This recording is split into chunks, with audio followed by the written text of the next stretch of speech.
His Royal Majesty Adamazi Godwin Kanu Ide, SDR of Arochukwu Kingdom 9.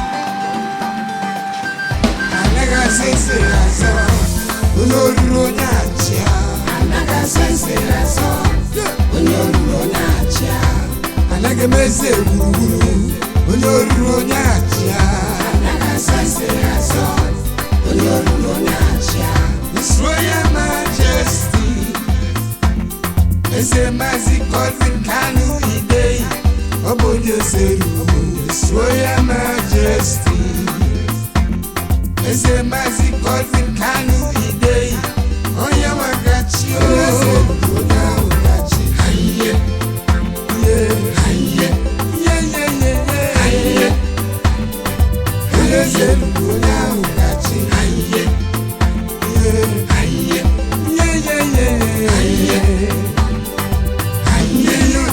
Binazu, aku binazu, anaka sense raso, onyorulo nyacha. Bibele naku binazu, aso binazu, anaka sense raso, onyorulo nyacha. Jinolo bodo yiboso binazu, aku binazu, anaka sense raso, onyorulo nyacha. Aronile ku binazu aso binazu. His Royal Majesty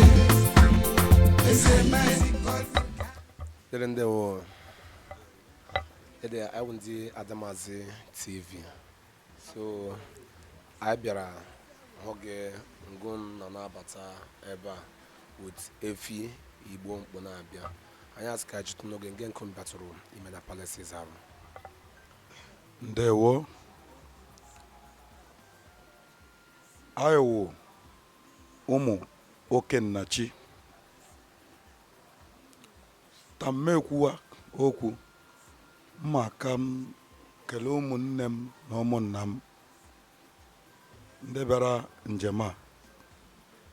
Okennachi mmamman, Okennachi mmamman, obriyonko obriyonko. Ayo umu Okennachi ihe anyị kwe bịa njem a n'ụbọchị dịka taa ụna ihe ọma nke Chineke webatara n'arụ ugbu a na ndị iche arụ na ọbasi bi n'elu zara anyị ekpere inye anyị eze wụkwanụ eze nọ na ukporo ya waga o kwesịrị ya mee Igbo niile na-aza mba dị iche iche na-abịa akwari eze anyị bụ His Royal Majesty Eze Godwin Kanu Ide, eze nke itoolu, the 9th eze of Arochukwu Kingdom. Arochukwu Kingdom has been over 500 years and we have been living in peace.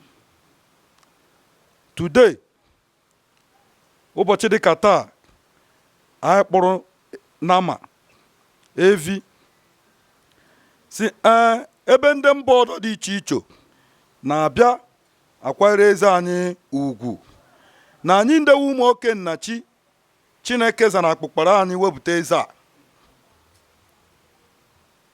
na anyị ma abịa n'ụbọchị dịka taa were evi a kelee Chineke ma liwekwanụrụ ya eze anyị n'ihe ọma nke Chineke mere anyị. Mgbe anyị na-abata obi juru anyị dị anyị nzo nzo maka na anyị rutere anyị bịa vu nwanne anyị nwoke the past Arianzu Maazị Prince Obiora Okoro, Vincent Okoro, whom hand over the immediate Arianzu that hand over the scepter to our king, Eze Godwin Kanu Idei.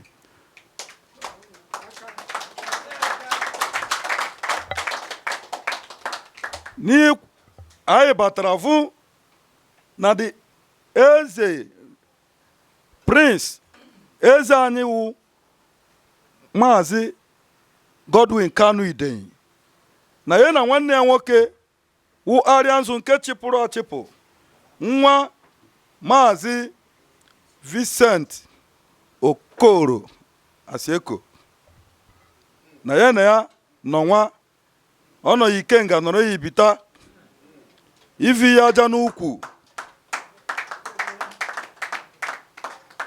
maka na udo dị na ezinụlọ ahụ na-ewepụtara anyị eze. Mgbe anyị rutere bịa vu udo ahụ, obi juru anyị dị anyị nzo ebe ọ dị ukwuu, nke wụ na anyị ndị ekwuolarị na anyị ka ma agakwa nyekwa Chineke ozi ekele ọdọ maka na a sị na a na-aza n'ụlọ ama mma hapụ ozi. Anyị rute n'ụlọ bịa vu mmụọ bịa vu udo ahụ, ya mee anyị ma ụmụ Okennachi ogo niile dị na ama eze wu Okennachi anyị zuru ezu ebe a ugbu a ịkwagharị eze anyị ugwu. Long live His Royal Majesty.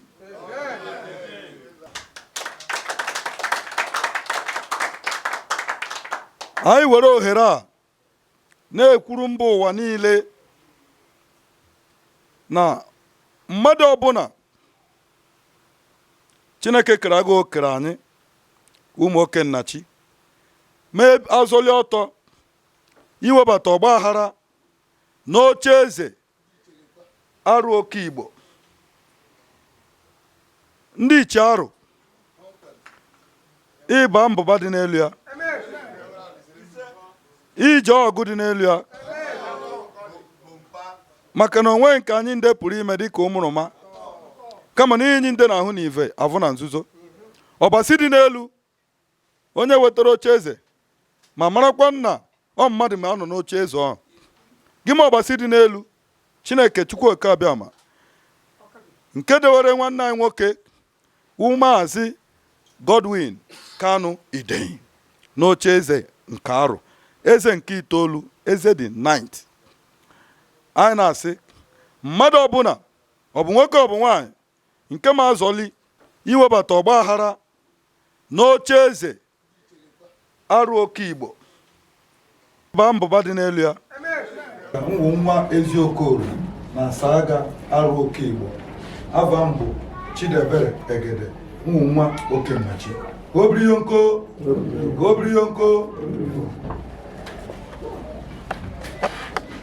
Okennachi Nnamani, Okennachi Nnamani, Obriyonko, ava mbụ Maazị Okennachi Maazị Okennachi abụ nwa Atani ndị ụja na Atani ndewo. Okennachi Nnamani, Obriyonko, afa mbụ nwa eze Nwaọgụ ndị ụja Atani, nwa eze Nwaọgụ ndị ụja Atani ndewo.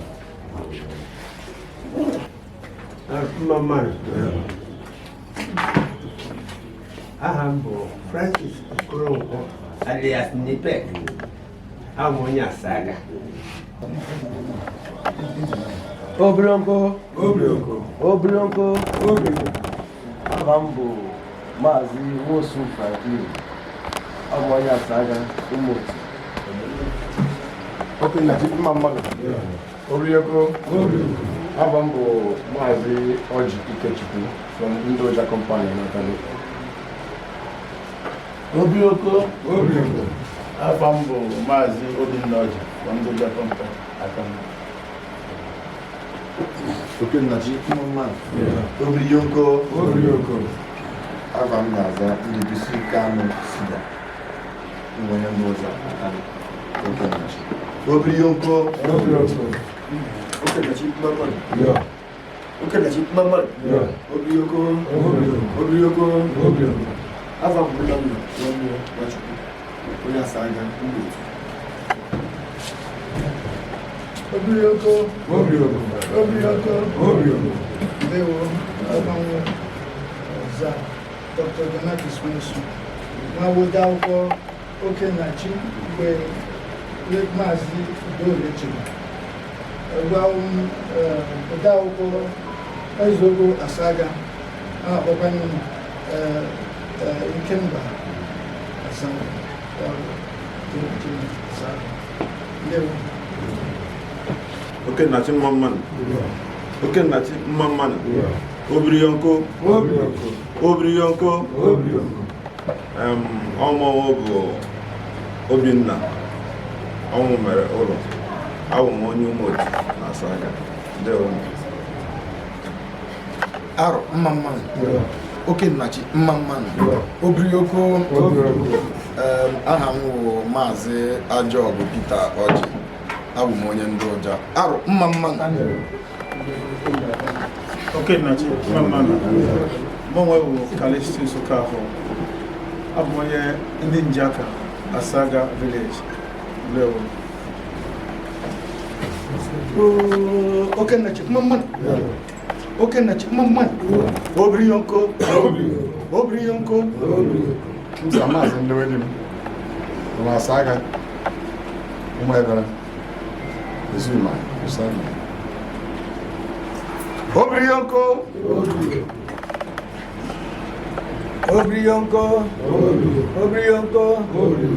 Agwa m bụ Maazị Godwin Okoro mbụ onye ụmụabịara na Asaga Ndewo Peter Ọjị onye ndị ụja na-atani Arochukwu Obriyonko ndewo nọ Obriyonko maọbụ Maazị Joka n'ole amụmụ ezie ndị maka mgbe maazị ha na-ekwu Maazị Ole Kano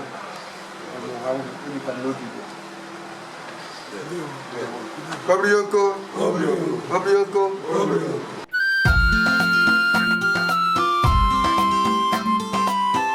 ekele ekelere His Royal Majesty Eze Maazị Godwin Kanu Ide Eziaro of Arochukwu Kingdom 9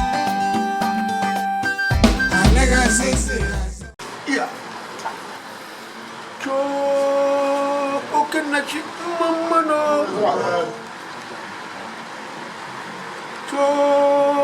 Okennachi Mmamman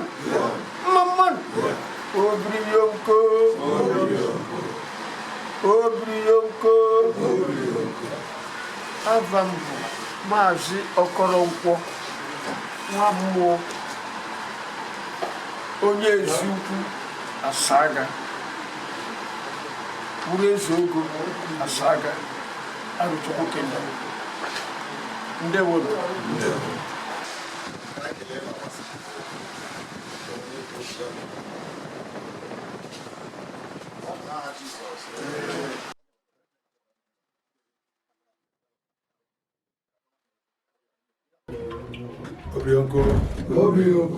Obriyonko ndewo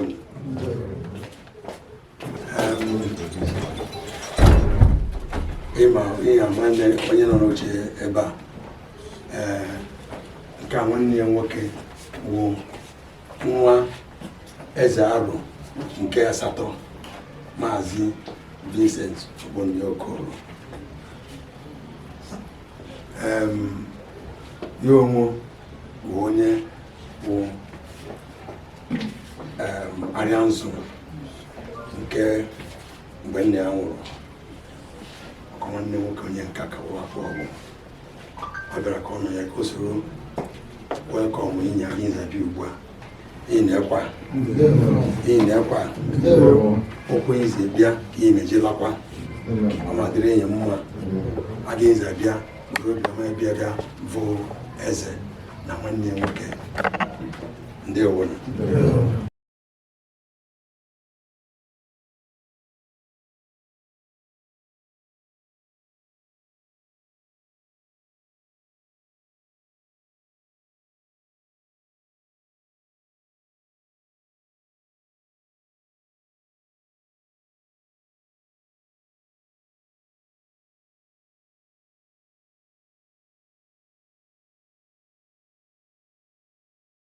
Appeal to our governor, His Excellency, Governor-elect Chioma Oti. We love you so much. We love you so much.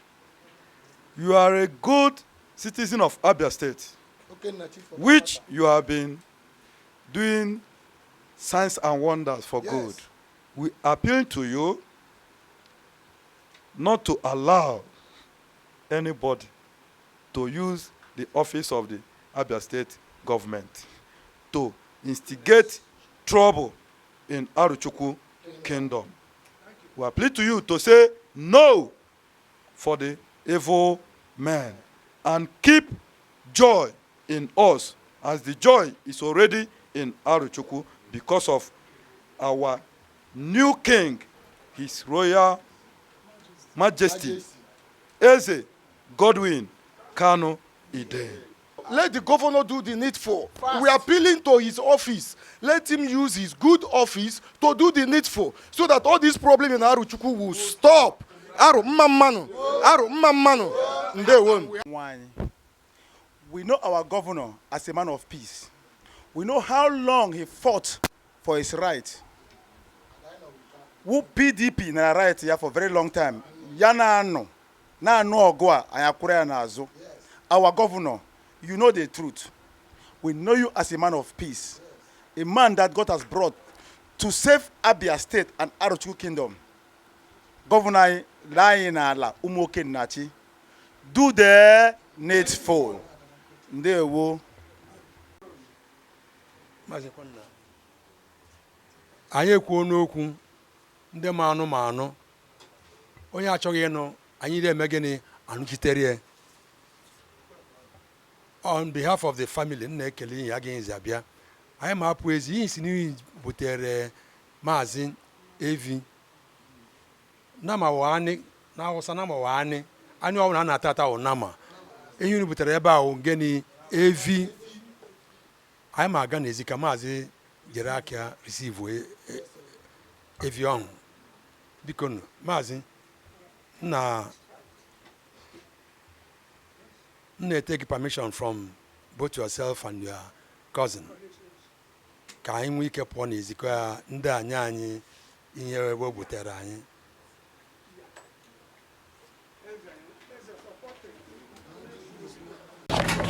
The Night King of Arochukwu Kingdom. Long live His Royal Majesty. From side. Eze nwa maazị nọ n'okpuru ya. Adịgo onye ga-ya na-achị eze.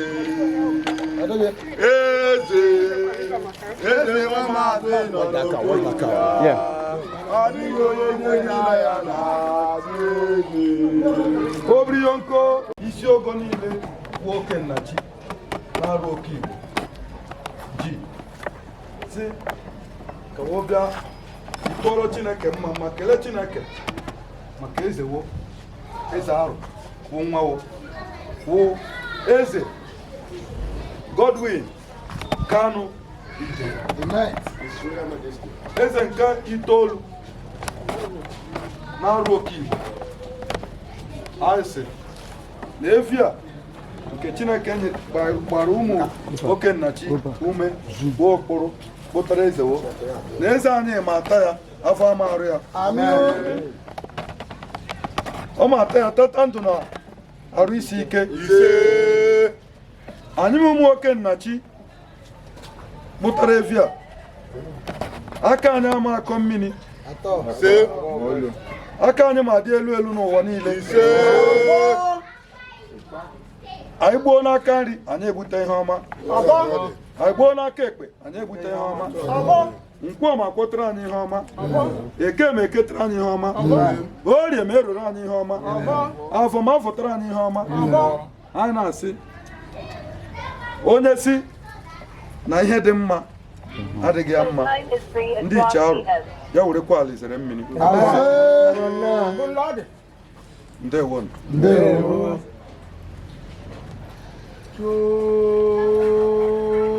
Okigbo na mete mmanụ.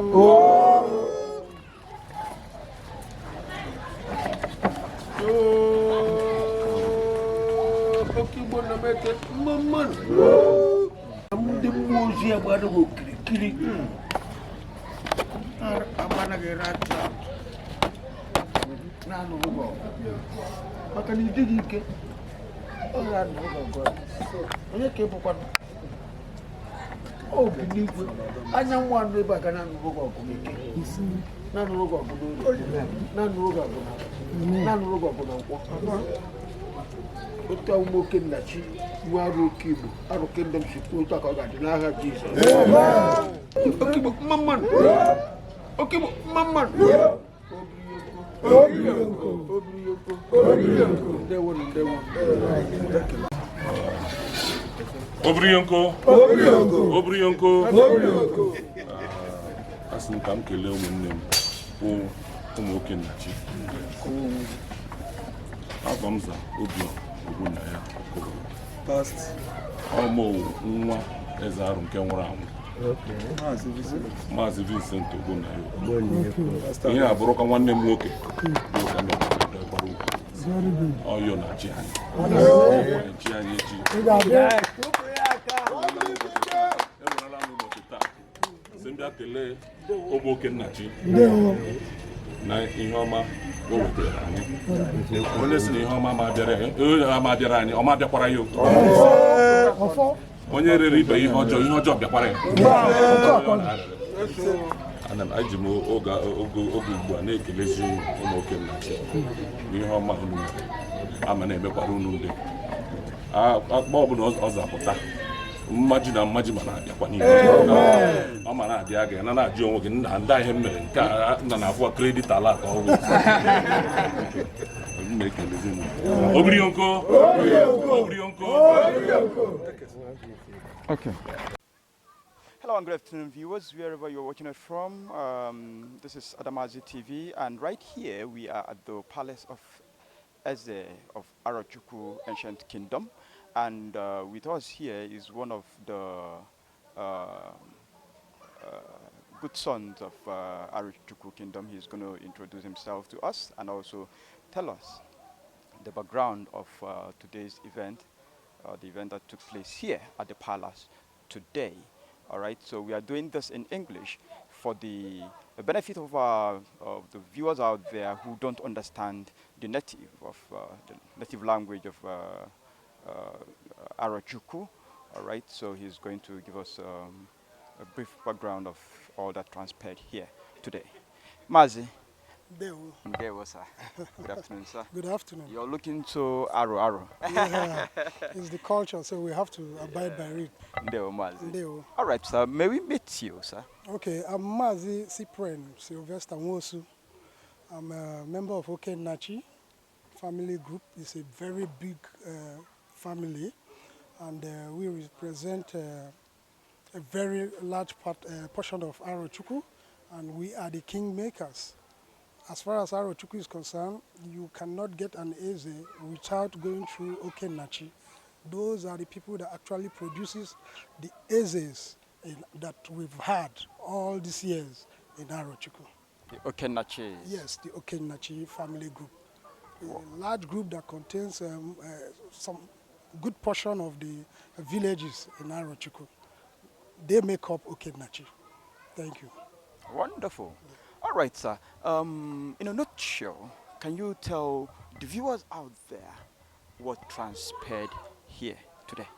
Okay, concerns sons of Okennachi, real concerned sons, because there are some portions that believe that the present Eze is not supposed to be the Eze. They want to politicize it. But this is a good number of Okennachi sons that believe that what we have today, the crowned Eze Godwin Kanu Idei, is the right Eze, in succession, in line to that throne. And he has been crowned by the Eze Ibomisi. That is actually the right tradition, and they've done the right thing. Okay. Yeah. So they are the Okennachi. They came here today to show solidarity. Yes, to show support. They came to show support. We had to make some presentation. We brought him a very big cow. Oh yes, we saw the cow there. Good, and to tell him that we are behind him, solidly behind him. We're in solidarity. He has to understand that even the gods of the land are behind him, because the throne of Ezaro is not elected. It's not by politics or anything you want to throw in line to that. It is this right succession in line to that throne, and he's the right person, and he has been crowned, and we are solidly behind him. Come rain or shine, we will be behind him, and nobody is going to take it away from him. All right, for the interest of those who are just coming across this for the first time and may want to really know what's really going on in Arochukwu, and for the people who have been following up all that has been going on in Arochukwu concerning this kingship thing, can you give a highlight of the whole kingship? Tussle thing? Yes. Well, I call it tussle because this usually happens in most kingdoms. People have interest to become the king of their place if they are closely related. But you know what it is? It is something that has to do with who is next after the past Eze. Succession. You cannot bring in politics. You can't bring in sentiments and emotions. It has to be the right person being there when he is supposed to be there. Now, a lot of tussle has gone around, and eventually the Eze Ibomisi, who is the right person to crown any Ezara that comes in, has done what he's supposed to do. A lot of people do not really understand the politics going on. Like my brother in there said something some days ago. We actually attended an Okennachi meeting where, we discovered that some elders are derailing. They are trying to bring in politics and some other things. The throne is not all about wealth. It's not about money. It's about the right person being there, taking the right position. And we, as members of Okennachi, a section of members of Okennachi, if you can say so, we are saying that cannot happen. The right person has to be there. He has been crowned and nobody is going to take it away from him. So that's why we are here today, in solidarity, support, and see our brother, I prayed for him, for safety, and God guiding him. He will lead our Arochukwu kingdom through light and all that. All right, sir, can I ask you this? Yes. This is coming from you, who is a part or member of the Okennachi family, all right? Now, what can you say about, because in all this, it is for the Arochukwu people, okay? So what can you say about Arochukwu citizens? What's their reaction towards this whole kingship issues? A good number of them they know the truth. They know the truth. They are actually out there, even though some persons try to confuse them, concerning who is supposed to be there. But I believe and I know that a good number of them know the truth, that Mazi Godwin Kanu Idei is the rightful person to that throne, and he's been crowned. No other person can come in there to take away that from us. This will not happen as far as this kingdom is concerned. That's why we're also calling on the governor to do the right thing, to do the needful, You heard them saying it in there. He has to call. He is a man of peace, and he knows what is involved. He's also a member of Okennachi, the governor. So he has to do the right thing and let the larger population of Arochukwu to know the truth, and the right thing has been done. So any other person out there throwing himself as the Eze of Aro or whatever, or trying to, come in as Eze Aro, is null and void. We will not take that, and we cannot take that. So what we're saying today is that we have gotten an Eze. And this is the Eze we all know is the rightful person to occupy that position. And he is doing that as I speak with you. Thank you. Now, sir, when you talk about rightful person and politics being, politics some people trying to bring in politics into the. Can you throw more light on what you mean by rightful person? Now, when you come to a family setting, you know that after the father goes the son. After the son, the next son, just like they have in the British monarchy. You understand? Now, somewhere along the line, we know that certain issues happen, situations comes up. Probably as at that time, there is no male child grown up to take over the position. Somebody, an uncle or a relation, could be crowned temporarily. You hold on this until when my child, the rightful person, grows up, comes to light, the person will be handed over, the power. These things we know happen. But you see, we have to do it rightly. We have to follow that line of succession.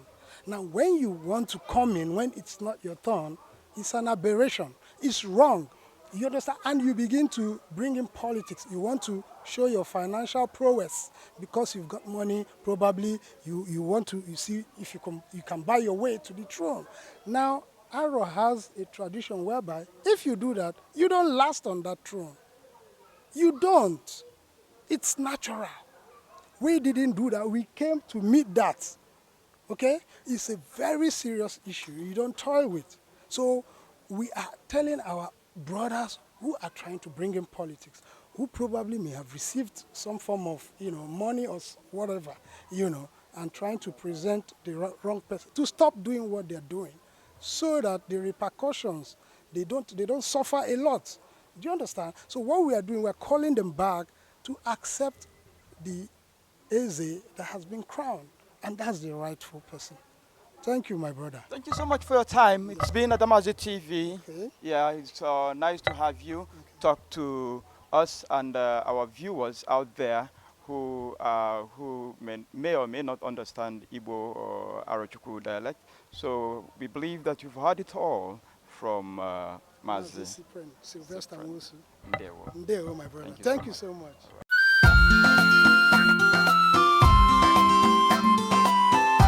Ekele His Royal Majesty Eze Mazi Godwin Kanu Ide, Eze Aro of Arochukwu Kingdom 9. Anaga sese raso, unoro nyachia. Anaga sese raso, unoro nyachia. Anaga meze uru, unoro nyachia. Anaga sese raso, unoro nyachia. His Royal Majesty Eze Mazi Godwin Kanu Ide, Obodo Seru.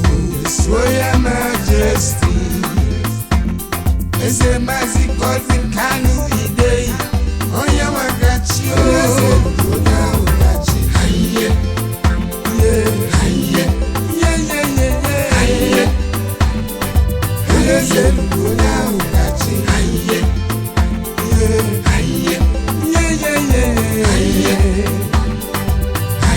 Yutsu Binazu, Aku Binazu, Anaga Sense Razo. Nibele na kubinazo, aso binazo, anaga sense aso, onyoruno nyachi. Jinolo bodo yiboso binazo, haku binazo, anaga sense aso, onyoruno nyachi. Aro nile